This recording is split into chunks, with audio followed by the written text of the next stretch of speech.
Infrastrukturës dhe energjisë, zotin, ju lutem, zoti Klliçi, ju e dini që nuk funksionon me kërkesë grupi marrja e masës së kryetarit, por bëhet në moment dhe për transparencë mbase keni qenë këtu, i kam tërhequr vëmendjen ministres gjatë fjalës, i kam ndërprer fjalën madje, megjithse zonja Tabaku, se nuk kisha ndërmend ta zgjasnim këtë, se s'është çështje pyetje përgjigje, zonja Tabaku, nëse do të ishit këtu ku jam unë, do të dëgjonit një batare fjalësh gënjeshtar, vagabond, mashtrus, e tjera, po të dëgjoni këto fjalë dhe një fjalë që nuk dua ta justifikoj absolutisht, unë mendoj që edhe ajo fjalë duhet hequr nga fjalori ynë. Është një diferencë shumë e madhe, kështu që të jemi ekuidistant. Jam shumë dakord me ju, të jemi ekuidistant, patjetër. Do përpiqem që ta bëj këtë sa më mirë. Interpelancë me Ministrin e Infrastrukturës dhe Energjisë, zotin Enea Karakaçi, kërkuar nga një grup deputetësh, grupi parlamentar Partisë Demokratike. Interpelanca kërkohet në përputhje me nenin 80 të Kushtetutës dhe nenin 96 rregullores. Qëllimi i kësaj interpelance është të jepen sqarime lidhur me masa konkrete të Ministrisë Energjisë për çështje të garantimit të furnizimit me karburant, të menaxhimit të duhur të rezervës sigurisë dhe të koordinimit institucional me Bashkimin Evropian dhe IEA. Fillojmë duke respektuar minutazhin e përcaktuar në 96.5 rregullores. Zoti Eno Bozdo, keni drejtën për të parashtruar interpelancën 7 minuta. Faleminderit, nderuar kryetar, nderuar koleg. Çështja e rezervës sigurisë naftës është një çështje që tashmë prek thelbin, ndoshta një ndër situatat më të rëndësishme, atë të sigurisë kombëtare. Është e dhimbshme të shikosh që Shqipëria, edhe pse ka një detyrim ligjor, edhe pse ka një detyrim ndaj Bashkimit Evropian, nuk zotron sot asnjë gram naftë të rezervës sigurisë, jo më të mendosh që ta kemi të disponueshme për 90 ditë import, siç kërkon edhe ligji, por dhe direktiva e Bashkimit Evropian. E aq më tepër pastaj të mendosh që ndoshta mund të na vi ndonjë kërkesë nga institucionet përkatëse për ta liruar këtë rezervë, që ekonomia shqiptare, popullata e Shqipërisë të mos mbetet pa karburant. Shqipëria sot zotron vetëm fjalë dhe është me duart lart përpara menaxhimit të një krize shumë të rëndë, që nuk varet nga ne, por që ka ndikim shumë të madh në fushën e energjisë. Sot ne nuk kemi as rezerva sigurie, as kapacitete për të menaxhuar kriza të tilla dhe këtë krizë, dhe as plan emergjence për të furnizuar sektorët jetik. Për ta përballuar këtë krizë deri më sot, të paktën deri përpara 5 ditësh, vendet e Bashkimit Evropian kanë hedhur në treg 82 milion fuqi nafte nga rezervat e tyre strategjike, të cilat i kanë. Shifër kjo që përbën rreth 20% të totalit të rezervës të Bashkimit Evropian. E ndërsa kriza vazhdon, ne jemi me syt nga qielli duke shpresuar që kjo krizë do të zgjidhet sa më parë, sepse jemi realisht në pikë të hallit. Ai sa dhe kryeministri u detyruar të gënjejë në takimin e marsit me furnizuesit e naftës, duke thënë se rezerva e sigurisë është fizikisht aty për 30 ditë. 0 ditë, 0 gram, kjo të jetë e qartë për gjithë opinionin publik.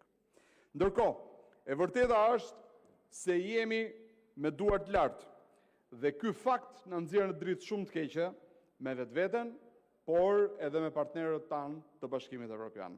Sepse nëse BE-ja nesër do të kërkonte të lirojmë rezervën e sigurisë si pjesë e reagimit kolektiv në ndaj krizës, atë që kanë bërë Gjermania, Austria, Franca, Spanja, Italia, ne do të ishim me duart lartë.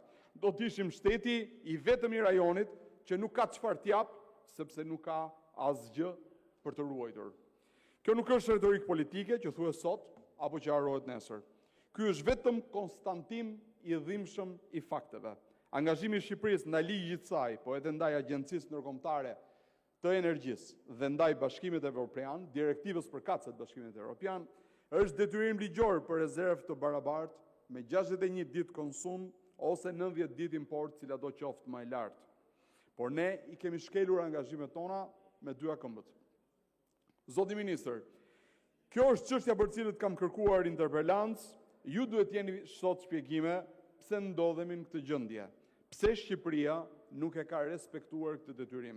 Në të njëjtën kohë, qeveria ka njoftuar se është gati projekt ligji për krijimin e autoritetit të rezervës sigurisë. Një projekt ligj drafti i cili është hedhur për herë të parë për konsultim publik që në vitin 2019. Ka 6 vite që qëndron në sirtaret e qeverisë dhe pa pritur tani që vjen kriza kujtoni ta hidhni përsëri dhe duke i thënë njerëzve që këtë punë do ta zgjidhim me anë të projekt ligji. Për fat keq. Dua të ngre 2 çështje edhe në lidhje me këtë temë. E para, vetë kryeministri pranoi që kemi 6 vite që e mbajmë këtë projekt ligj dhe me këtë edhe gjithë mekanizmin për menaxhimin e rezervave sigurisë, por tani që kriza ka bërë vetën dhe që çmimi i karburantit ka vajtur në stratosferë, çfarë do të zgjidhi projekt ligji nëse miratohet në 2 javë, 3 javë, qoftë edhe në muajin që erdhi? Absolutisht asgjë. E rëndësishme është që ne të kishim rezervat këtu, që ti menaxhonim ato në mënyrën më të mirë të mundshme. Por ky projekt ligj, kur do që të miratohet, s'ka për të zgjidhur absolutisht asgjë. E dyta, shumë e rëndësishme do jetë temë debati edhe këtu, me çfarë do ta financoni autoritetin e rezervës sigurisë. Sepse në modelin që keni paraqitur, i bie që ta financoni përsëri me parat tona. E nuk mjafton fakti që jemi ndër vendet, që kemi naftën më të shtrenjtë në botë, jemi në vend 5 apo 6, edhe përpara krizës edhe pas krizës, se kemi strukturën më të ngarkuar fiskale, 60-65% në varësi të çmimit, shkon për të mbushur xhepet e qeverisë. E nuk mjafton ky fakt.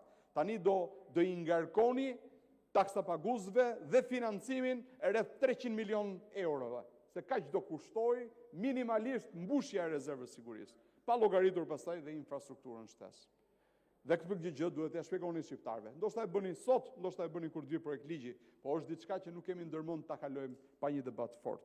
E treta dhe e fundit, dhe është pikë e rëndësishme, sot, siç është ligji sot, qoftë me direktivën që është fuqizuar, ju keni detyrimin për të pasur 90 ditë rezervë sigurie.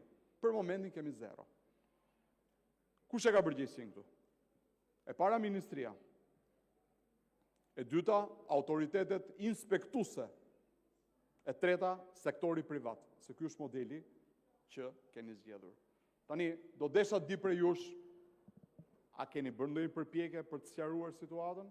A keni ndonjë raport ju që tregon për çfarë arsye ministria që ju drejtoni, për çfarë arsye inspektoriatet që ju keni nën varësinë tuaj, për çfarë arsye sektori privat nuk ka mbajtur 90 ditë rezervë sigurie, ashtu si që zikton ligji? Kush është arsyeja? Pse keni fjetur gjumë? Pse ndodhe sot në situatën më të keqe të mundshme? Me duart lartë dhe me shpresën te Perëndia që kjo luftë të mbarojë sa më shpejt. Të gjithë e urojmë, por fakti është që nuk kemi kërkund. Pse tallemi me shqiptarët duke i thënë që kemi bordin e transparencës, kur s'kemi 0 gram naft atje ta hedhim treg nëse korat mund të bëhen dhe mund të jenë dhe mund të bëhen dhe më të vështira? A mbani ju përgjegjësi për këtë gjë? Kush mban përgjegjësi? Dhe nëse keni një raport, na tregoni raportin dhe na tregoni çfarë masash do merrni ju ndaj drejtorëve tuaj, ndaj inspektoriateve tuaj, por edhe ndaj sektorit privat që e ka pasur të detyrueshme për ta mbajtur rezervën dhe nuk e ka mbajtur rezervën. Faleminderit. Faleminderit. Mbështetjen e 6.5 rregullores, zoti Karakaçi keni fjalën. Mund të jepni shpjegimet tuaja në lidhje me objektin për të cilin është kërkuar interpelanca deri në 20 minuta.